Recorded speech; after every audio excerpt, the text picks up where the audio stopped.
Good morning students. আজ আমরা আমাদের পাঠ্য নুন কবিতাটা নিয়ে আলোচনা করব। নুন কবিতার লেখক কবি জয় গোস্বামী। জয় গোস্বামী আধুনিক কালের কবি। তার জন্ম 1954 সালের 10ই নভেম্বর কলকাতাতে।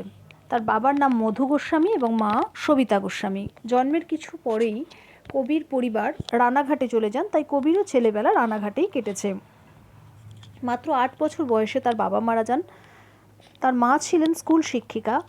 তিনি মায়ের তত্ত্বাবধানেই বড় হয়ে ওঠেন। 1984 সালে তার মায়েরও মৃত্যু হয়।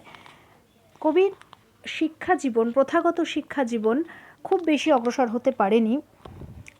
মাত্র একাদশ শ্রেণীতে পড়ার সময়তে তার স্কুলের পড়াশোনা শেষ হয়ে যায়। 15-16 বছর বয়স থেকে তার কবিতা লেখার সূত্রপাত ঘটেছিল। দেশ পত্রিকার হয়ে তিনি নিয়মিত লিখতেন। 1990 সালে তিনি প্রথম আনন্দ পুরস্কার পাচ্ছেন ঘুমিয়েছে ঝাউ পাতা এই কাব্যগ্রন্থের জন্য। 1997 সালে তিনি বাংলা সাহিত্য একাডেমি পুরস্কার পাচ্ছেন বজ্রবিদ্যুৎ ভর্তি খাতা এই কাব্যগ্রন্থের জন্য। তার অসামান্য কাব্যগ্রন্থগুলোর মধ্যে ভুতুম ভগবান, ঘুমিয়েছে ঝাউ পাতা, বজ্রবিদ্যুৎ ভর্তি খাতা, পাগলি তোমার জন্যে প্রভৃতি বিশেষভাবে উল্লেখযোগ্য। জয় গোস্বামী আধুনিক যুগের কবি এবং আধুনিক উত্তর যুগের কবি, উত্তর আধুনিক যুগের কবি, বলা যেতে পারে আধুনিকতা পরবর্তী যুগের কবি। তিনি বাস্তববাদী কবি, বাস্তবের কবি। ভাবে, ভাষায়, রূপকল্পে, প্রতীকে, চিত্রকল্পে, ছন্দে তিনি জীবনানন্দের সার্থক উত্তরসূরি ছিলেন বলবো না, আছেন। তার কবিতায় গদ্য ভাষা ব্যবহারের ঋজুতা দেখতে পাওয়া যায়, সাবলীল মনোভঙ্গি দেখতে পাওয়া যায়। কবির কবিতায় দৃঢ়তা রয়েছে, কিন্তু উচ্চ কণ্ঠ নয়। প্রতিবাদের মানসিকতার সঙ্গে তার একটা নরম কণ্ঠস্বর মিশিয়ে নিজস্ব একটা লিখন শৈলী তৈরি করেছেন তিনি। কবি নিজের কবিতার রসদ সংগ্রহ করেছেন নিজের ব্যক্তিগত জীবন থেকে, নিজের ব্যক্তিগত জীবনের অভিজ্ঞতা থেকে। তিনি নিজে সারা জীবন দারিদ্র্যের সঙ্গে লড়াই করেছেন। বাস্তবের যে অভিজ্ঞতা তিনি সঞ্চয় করেছেন তাই তার কবিতার বিষয়বস্তু হয়ে উঠেছে।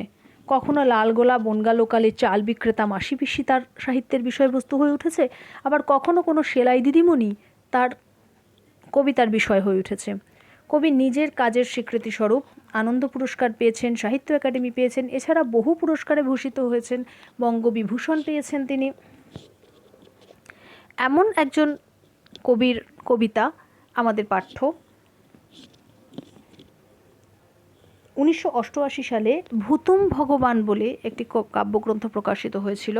সেই কাব্যগ্রন্থের অন্তর্গত কবিতা এই নুন। সেখান থেকেই নুন কবিতা পাঠ্যাংশে গৃহীত হয়েছে। এসো আমরা কবিতাটা পড়ি। আমরা তো অল্পে খুশি, কি হবে দুঃখ করে। আমাদের দিন চলে যায় সাধারণ ভাত কাপড়ে। চলে যায় দিন আমাদের অসুখে ধার দেনাতে, রাত্রিরে দুভাই মিলে টান দিই গঞ্জিকাতে। সব দিন হয় না বাজার, হলে হয় মাত্রা ছাড়া। বাড়িতে ফেরার পথে কিনে আনি গোলাপ চারা। কিন্তু পুঁতব কোথায়, ফুল কি হবেই তাতে? সে অনেক পরের কথা, টান দিই গঞ্জিকাতে। কি বলছেন? নুন কবিতাটা বাঙালি সমাজের অত্যন্ত নিম্ন মধ্যবিত্ত ছাপোষা নিরীহ মানুষদের কথা। এখানে আমরা বলতে কাদের বোঝানো হচ্ছে? এখানে আমরা বলতে নিম্ন মধ্যবিত্ত দিন আনা দিন খাওয়া মানুষদের বোঝানো হচ্ছে। এই মানুষেরা অল্পে খুশি। অল্পে খুশি অর্থাৎ মানুষের কতগুলো প্রাথমিক চাহিদা আছে। জীবন ধারণের জন্য আমাদের 3টি প্রাথমিক চাহিদা হলো খাদ্য, বস্ত্র এবং বাসস্থান। আমাদের মৌলিক অধিকার এগুলো, খাদ্য, বস্ত্র এবং বাসস্থান। এই 3টে পেলেই এই অতি সাধারণ মানুষগুলো, এই নিম্ন মধ্যবিত্ত মানুষগুলো খুশি। অতিরিক্ত চাহিদা এদের একেবারেই নেই এবং এরা তার জন্য দুঃখও করে না। সাধারণ ভাত কাপড় জুটলেই এরা খুশি। জীবনের বড় কোনো প্রত্যাশা এদের নেই, কোনো উচ্চ আকাঙ্ক্ষা মনে ঠাঁই দেয় না। গতানুগতিক জীবনের বাঁধা ধরা মরুতে এরা বাস করে। বাঁধা ধরা মরু অর্থাৎ অর্থাৎ দিন আনবে দিন খাবে, অর্থাৎ প্রতিদিন উপার্জন করে আনবে এবং সেই অর্থে কোনো ক্রমে নিজেদের কায়ক্লেশে দিন কাটিয়ে দেবে। অতি সাধারণ ভাত কাপড় জুটলেই এরা খুশি। আর এদের দিন চলে অসুখে ধার দেনাতে। অসুস্থ যখনই হয় তখন কি হয় না, অতিরিক্ত অর্থ হাতে না থাকায় সে সময় তাদের ধার দেনা করতে হয়, ফলে ধার দেনায় জড়িয়ে পড়ে, জর্জরিত হয়ে জীবন কাটাতে হয়। রাত্রে দুভাই মিলে টান দিই গঞ্জিকাতে। গঞ্জিকা অর্থাৎ গাঁজা, একটা নেশার জিনিস। নেশার জিনিসে টান দেওয়া কী কারণে? কারণ নিজেদের জীবনের এই যে অপ্রাপ্তির বেদনা, তাকে ভুলে থাকা, তার জন্যই নেশার প্রয়োজন। মানুষের জীবনে কোথাও একটা আনন্দের খোঁজ, এখানে সেটাই গঞ্জিকা সেই সন্ধান দেয়। নেশা মানুষকে, এই অতি নিম্নবিত্ত অতি সাধারণ মানুষগুলোকে সেই সন্ধান যেন দেয়। সারা দিনের পরিশ্রমের পরে নিরানন্দ ঘর সংসারে তারা আনন্দ খুঁজে পায় গঞ্জিকাতে।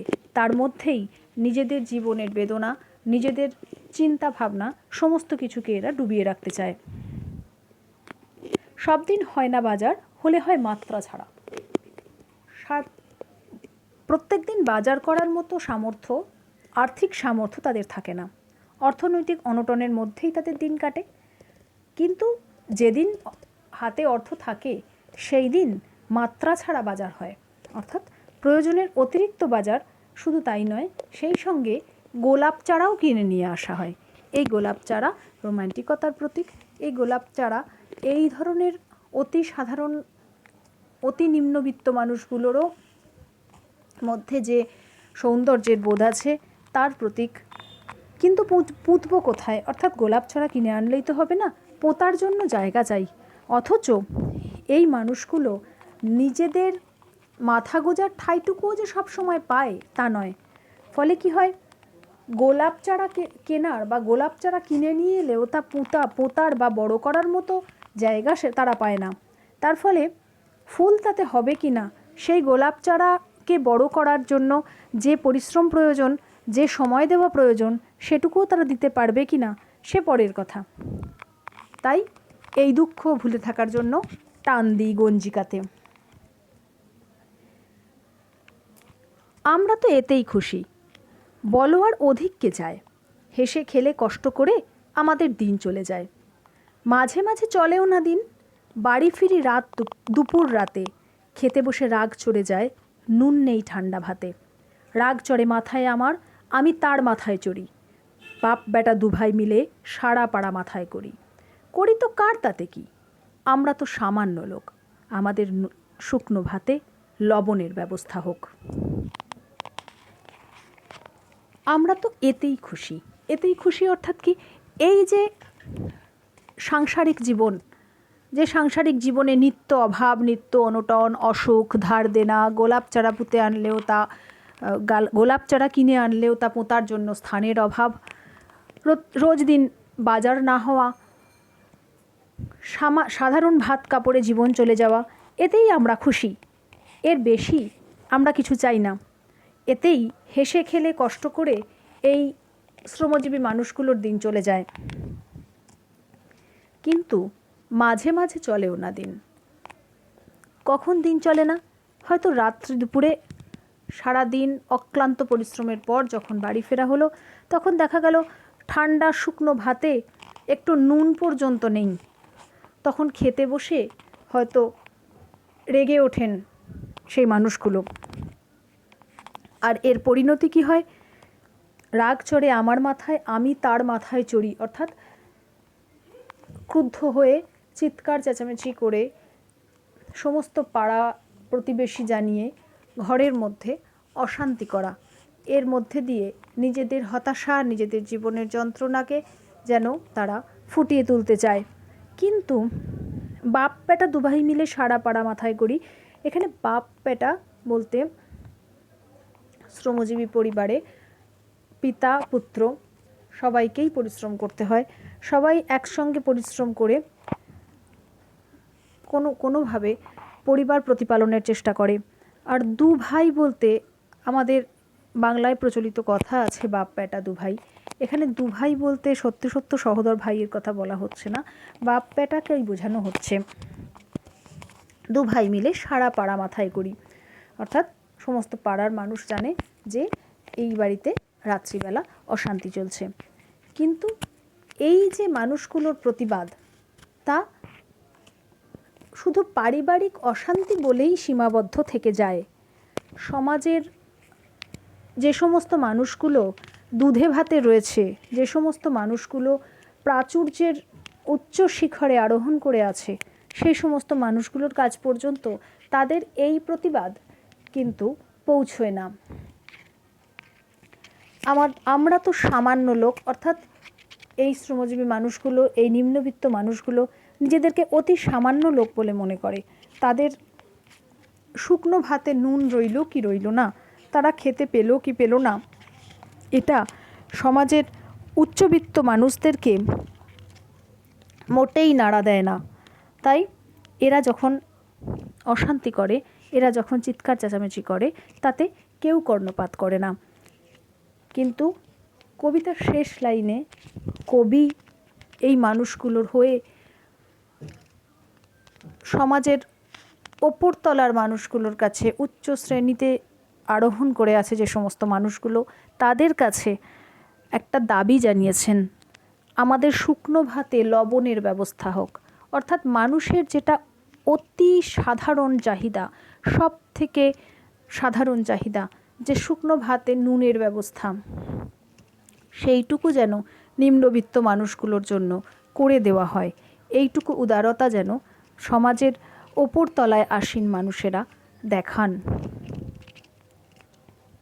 এই হচ্ছে নুন কবিতাটা। আশা করি তোমরা কবিতাটা বুঝতে পেরেছো। কবিতাটা খুব বড় নয়, ছোট কবিতা, কিন্তু আমাদের বর্তমান সমাজকে, আমাদের বর্তমান সমাজের অর্থনৈতিক সমস্যাকে খুব সুন্দর করে দেখিয়েছেন কবি। তাই তোমরা কবিতাটা পড়বে, আশা করি তোমাদের বুঝতে কোনো রকম অসুবিধে হবে না।